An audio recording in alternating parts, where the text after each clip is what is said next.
Lors de sa venue pour la préparation du programme que l'on crée ensemble, j'ai demandé à Kevin Kassemaker, 12 fois champion de France, quelles sont les erreurs que tu vois le plus en haltéro et en snatch particulièrement. Il en a décelé 4 grandes et vous allez voir que vous allez pouvoir apprendre des choses parce qu'on va vous donner aussi les correctifs pour les régler.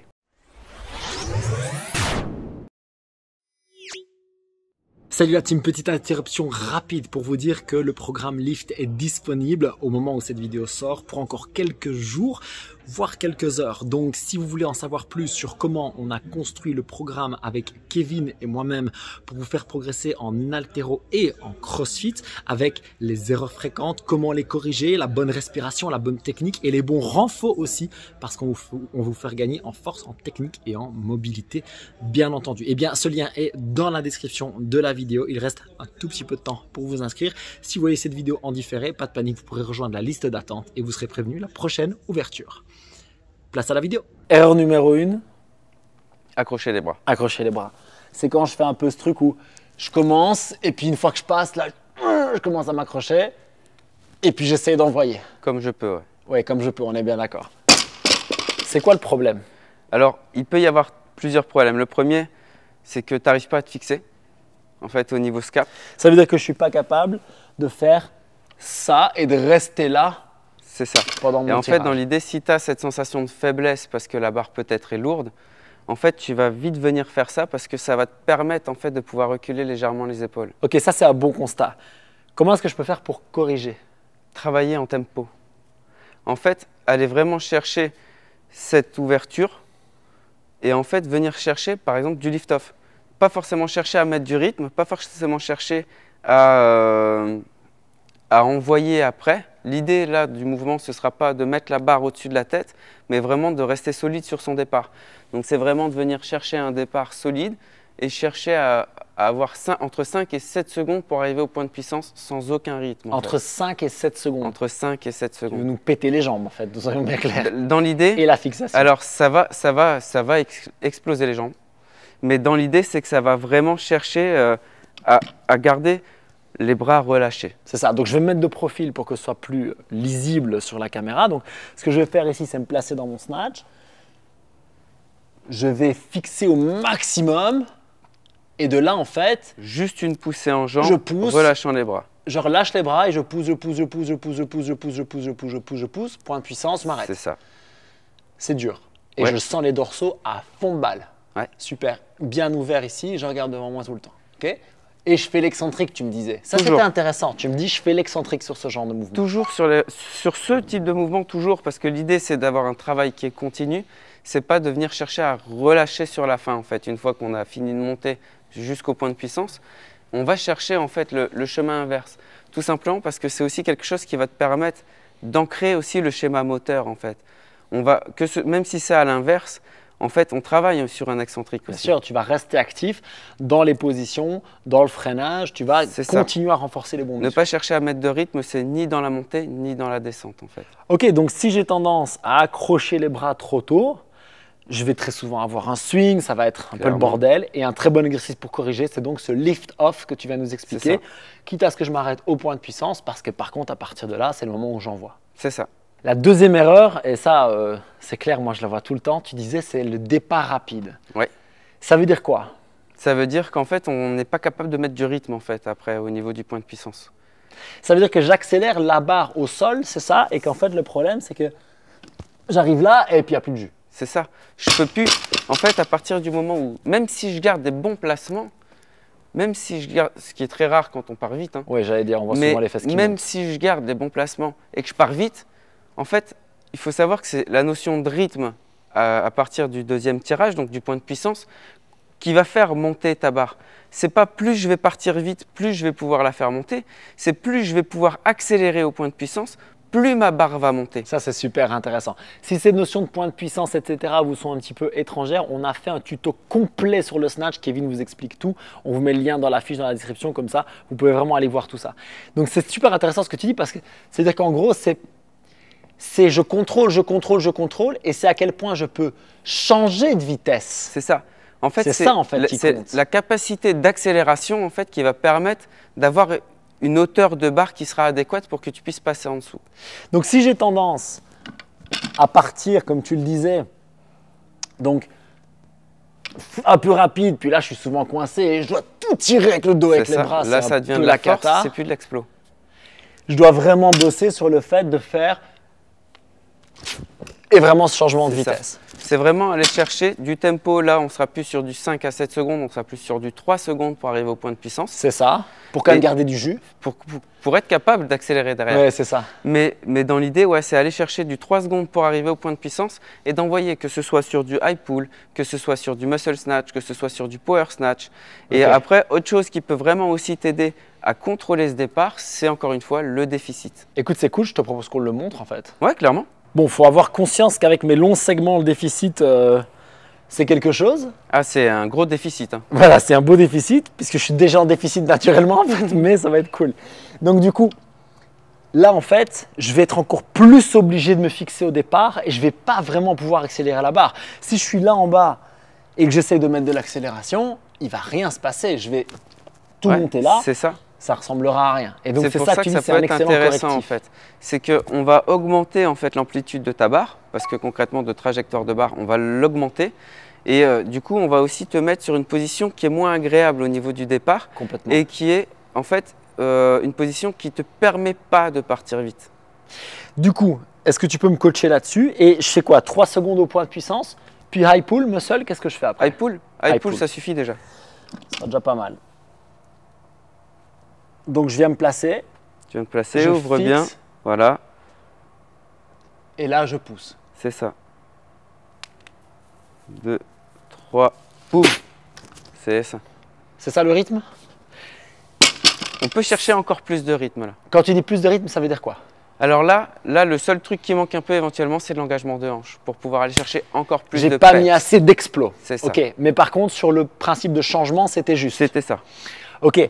Ça demande énormément de contrôle, je l'ai vraiment senti au départ, que ce soit dans la fixation des dorsaux ou que ce soit dans la poussée en jambes, c'était énorme. Ça, c'est vraiment un bon exercice. On en parlait par contre, pas pour tout le monde. Ça veut dire que si je ne suis pas capable de venir me fixer complètement et m'ouvrir là, ce qui est difficile, hein, clairement, il vaut mieux que je commence plus haut. C'est ça. En fait, dans l'idée, le déficit, il va être propre à chacun parce que ça va être par rapport aux angulations qui nous seront propres. Celles qu'on peut maintenir. Et dans l'idée, c'est qu'on va vraiment aller chercher une amplitude qui est plus basse et qui nous met en fait en position d'inconfort. Aller chercher l'inconfort va nous permettre de devoir le contrôler. C'est ça. Comme on a dit, donc à la fois ce mix d'inconfort et par contre de capacité à ouvrir. Et c'est là qu'on est dans le bon pour bosser sur ce changement de rythme. Exactement. C'est quoi la troisième erreur que tu vois vraiment souvent? Un départ sur le talon. Un départ. Donc, un départ sur le talon, c'est-à-dire que le mec en fait vient s'asseoir au départ. Là, et je viens derrière. Et là, en fait, ce qui va. Alors déjà, tu sens les quadris à mort. Ah, c'est atroce. Mais ce qui va faire qu'en fait, tu vas juste faire ça, ça. Et tu vas rester en talon tout le temps. Donc, ça peut être aussi un problème où je pars bien, mais où dès que je viens, hop, je vais tout mettre sur mes talons. C'est ça. Qu'est-ce que ça va causer comme problème? Ben, un manque de poussée en fait. Dans l'idée, c'est que si on vient sur le talon, on va avoir une tendance à tendre les jambes très rapidement. Si on tend les jambes très rapidement, ça veut dire qu'il nous manque notre potentiel de pousser en jambes en fait pour pouvoir faire monter la barre. Et si on n'a plus ce potentiel, autant sur le cycling léger, c'est pas grave, autant sur l'ollie weightlifting, ça devient assez grave. C'est ça, puisque là, on est sur de l'haltérospé qu'on veut faire des max. L'idée, c'est que si je pars, tu me dis si je me trompe, si je pars ici et que je pars sur mes talons, j'ai les jambes hyper tendues, j'ai tout le poids du corps vers l'arrière. Je ne sais pas bien comment je vais sauter à partir de là. Ben en fait, tu ne peux pas sauter. Là, l'idée, tu vas juste pouvoir engager les hanches. Tu peux faire un swing. C'est ça. Ça, je peux le faire. C'est ça. Mais par contre, si c'est lourd, c'est mort. C'est mort. Ouais, concrètement, c'est clairement mort. Comment est-ce que je corrige? Encore une fois, on va partir sur du tempo. Oui. Avec une réelle intention d'être sur l'avant. Vraiment se dominer, enfin dominer sa barre. Vraiment avoir cette sensation des épaules devant la barre et des appuis devant la barre en fait. Ça, c'est super intéressant. Et tu avais donné un super bon truc avec ça quand on a tourné le programme ensemble. Tu disais, c'est que je veux en fait placer ma barre de manière à avoir mes 2 points d'appui ici devant la barre. C'est ça, juste devant. Et aller sentir vraiment que je peux aller m'appuyer dessus. Il faut que tu puisses voir en fait comme on dit, ton premier lacet en fait, au-dessus de ta barre limite. C'est ça. Donc on a 3 points d'appui dans le pied. Si vous imaginez ça, c'est mon pied. On a vraiment le talon là au milieu, sous le petit orteil, sous le gros. Et c'est vraiment ces deux-là dont tu parles. C'est ça. Tu veux aller vraiment te mettre dessus. Comme quand on va pousser, si on vient chercher par exemple sur un sled. Exactement. On vient chercher ces 2 appuis-là pour pouvoir pousser et on ne vient pas chercher le talon parce que ce n'est pas avec le talon qu'on pousse foncièrement. Exactement. Donc je vais me stabiliser sur ces 3 points d'appui, mais je vais vraiment avoir cette attention de pousser sur ces deux-là. C'est ça. Je fixe, je pousse dans le sol et de nouveau en tempo pour vraiment sentir que je reste dessus. C'est ça, et sentir que tu es dans tes jambes en fait. Je peux te dire que je sens que je suis dans mes jambes. Donc je fixe, je continue de pousser, je reste sur ces appuis-là et c'est au point de puissance que là j'envoie. C'est ça. De nouveau, ce correctif, il est vraiment intéressant parce qu'il corrige vraiment énormément de choses.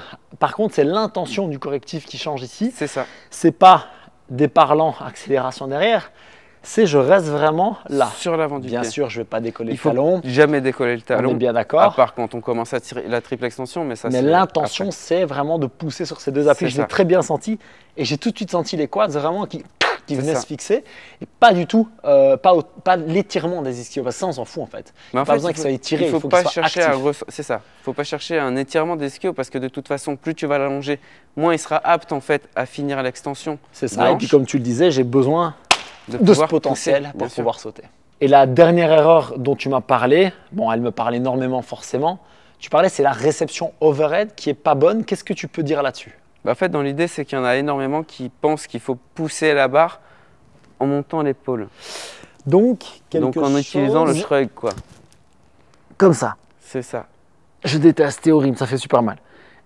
Et en fait, le problème ici, c'est que les trapèzes… Ah non, rien du tout. Ici, c'est tout chewing-gum.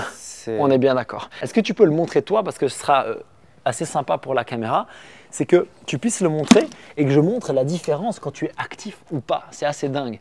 Donc, si vous essayez de stabiliser sur les trapèzes, le problème, c'est que ce ne sont pas des muscles stabilisateurs là au-dessus. Donc, si tu montes, vas-y, fais-le. Donc, ce fameux shrug où tu viens… Voilà. Ici, là ouais, ne le fais je vais faire doucement. Le problème, c'est qu'ici, il n'y a pas de force. C'est pas gay, hein? Il n'y a pas de force. Donc en fait, je ne vais pas pouvoir stabiliser ma charge en protégeant mes épaules. Qu'est-ce que je veux? Je veux les obliques évidemment, mais je veux aussi, si je viens là, je veux un mur de béton. Donc c'est quoi les muscles qui vont prendre la charge? Les pecs, les biceps, les triceps et les grands ronds. Muscles ici. Quand j'ai ces 4-là qui font le boulot, avec les abdos évidemment, c'est en béton. Donc chez Kevin, je peux y aller quoi. Ici, ça bouge pas. Il y a 40 kilos et j'ai l'impression qu'il y en a 120, mais que c'est fixé, que c'est un bout de bois. C'est top. Et donc là, c'est vraiment l'intention, comme tu le disais, pas de monter la barre, mais de pousser la barre. Je ne veux pas subir la barre. C'est pas elle qui décide, c'est moi. Et donc, au moment où je la réceptionne, muscle power, deep power, squat, quoi qu'il arrive, je la repousse. C'est ça. Il ne faut pas confondre en fait une rotation interne. Avec un torque interne en fait. Absolument. Donc je veux mettre de la tension vers l'intérieur, mais je ne veux pas pour la raison amener mon épaule vers l'intérieur. Kevin, d'abord je te remercie. C'est vraiment cool de partager ton expertise avec tout le monde. Ensuite, vous, est-ce que vous pouvez me dire si vous avez une erreur qui ressort souvent? Et nous, on va venir commenter et voir comment on peut vous aider. Si vous voulez plus d'infos sur l'haltéro, sur la manière de Kevin de l'enseigner aussi, on a fait un bonus gratuit que vous pouvez recevoir. C'est en complément et c'est avant la sortie de notre programme. Pour le recevoir, vous pouvez cliquer sur le lien qui est quelque part sur l'écran. Je ne sais pas exactement où on le verra. Et si vous voulez voir une autre vidéo tuto avec Kevin, on vous en met une aussi juste ici. Prenez soin de vous, continuez à vous entraîner dur et intelligemment. Peace!